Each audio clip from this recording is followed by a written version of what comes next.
Bismillahirrahmanirrahim. Assalamualaikum warahmatullahi wabarakatuh.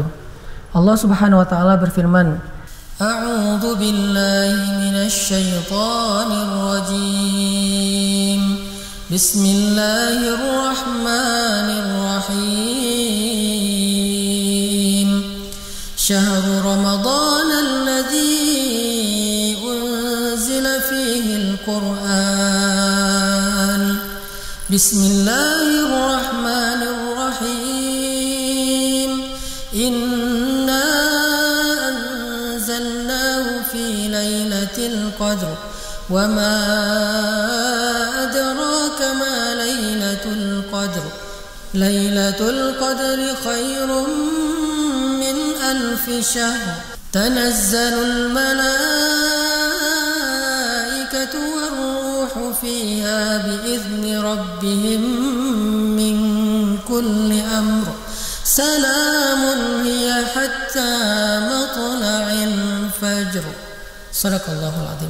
Teman-teman sekalian, hari ini kita sudah masuk kepada hari 20 Ramadan, dan malam ini adalah malam pertama dari malam-malam ganjil di 10 malam terakhir bulan Ramadan.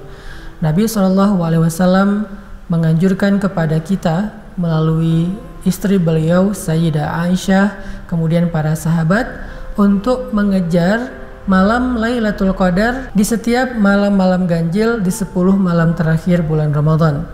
Nah, apa sebetulnya yang paling istimewa dari Lailatul Qadar ini?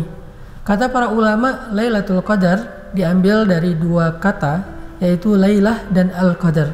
Lailah itu secara bahasa artinya malam, sedangkan Qadar secara bahasa artinya kemuliaan. Sehingga seseorang yang memiliki kemuliaan pada dirinya, maka akan dikatakan rajulun lahu qadar, seseorang yang memiliki kemuliaan. Kenapa malam ini disebut dengan Lailatul Qadar, bukan Lailatul Khamis, Lailatul Jumu'ah, atau malam-malam sesuai dengan nama harinya? Kadang malam Lailatul Qadar itu bisa jatuh pada malam Kamis, malam Jumat, malam Senin, dan seterusnya. Kenapa nggak disebut saja pada malam dengan nama harinya? Apa yang menjadikan malam ini istimewa dibandingkan dengan malam-malam yang lain? Saking istimewanya sampai Allah mengatakan Lailatul Qadri khairum min alfi syahr. Malam Lailatul Qadar itu lebih baik daripada 1000 bulan. Nah, yang menjadikan malam ini istimewa adalah Inna anzalnahu fi lailatul qadr. Syahrul Ramadan unzila fihil Qur'an.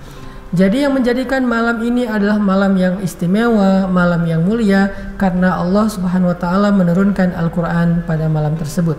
Sehingga dari sini para ulama memberi kita nasihat yang sangat berharga tentang apa yang harus kita lakukan untuk mengisi malam-malam ganjil di 10 malam terakhir Ramadan. Sehingga salah satu di antara malam-malam ganjil itu kita berharap ada malam Lailatul Qadar. Kata para ulama, di antara amalan yang paling baik dilakukan pada malam Lailatul Qadar adalah membaca Al-Quran di dalam salat. Sebagaimana malam itu disebut dengan malam kemuliaan, dia mulia karena Allah turunkan Al-Quran, maka siapapun yang ingin dimuliakan pada malam itu, dimuliakan dengan ampunan dosa, dimuliakan dengan rahmat Allah, dimuliakan dengan jaminan surga, dimuliakan dengan derajatnya yang diangkat tinggi melebihi orang-orang yang biasa, maka habiskanlah malam itu dengan membaca Al-Quran, terutama di dalam sholat.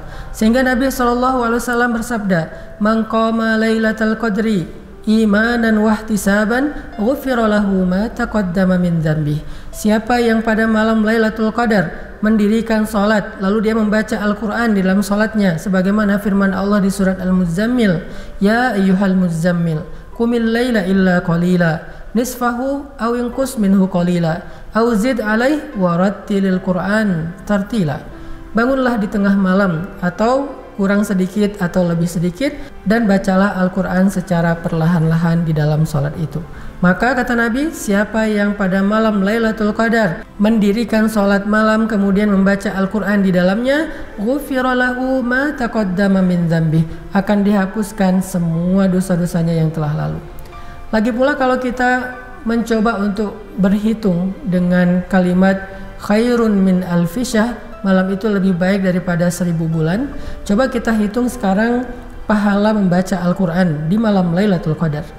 Kata Nabi dalam sebuah riwayat tentang keutamaan membaca Al-Quran bahwa setiap satu huruf Al-Quran itu bagi pembacanya ada 10 kebaikan. Satu huruf 10 kebaikan.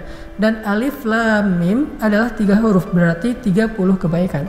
Itu adalah pahala membaca Al-Quran di hari-hari atau di malam-malam yang normal. Kalau kita kalikan dengan 1000 bulan, maka kebayang nggak satu huruf kita baca di malam Lailatul Qadar dari ayat-ayat Al-Quran itu pahalanya seperti membaca satu huruf selama 1000 bulan lebih. Itu pahala membaca Al-Quran pada malam Lailatul Qadar. Jadi memang rugi banget kalau malam Lailatul Qadar itu kita habiskan banyak waktu buat istirahat atau tidur. Mending malam-malam ganjil di akhir Ramadan kita sedikitkan tidur. Nabi dan para sahabat sedikit sekali tidur di malam-malam terakhir Ramadan. Bahkan kadang mereka tidak tidur semalaman. Mereka hanya qailulah, tidur sebentar di siang hari, antara menjelang zuhur sampai waktunya zuhur, atau habis zuhur sampai menjelang asar sekitar 1 atau 1,5 jam. Sisanya di malam hari mereka begadang untuk membaca Al-Quran, berzikir, sholat, dan seterusnya. Sehingga kita mendapatkan pahala yang tadi menurut matematika 1000 bulan, maka satu hurufnya seperti membaca huruf Al-Quran selama 1000 bulan, bahkan lebih.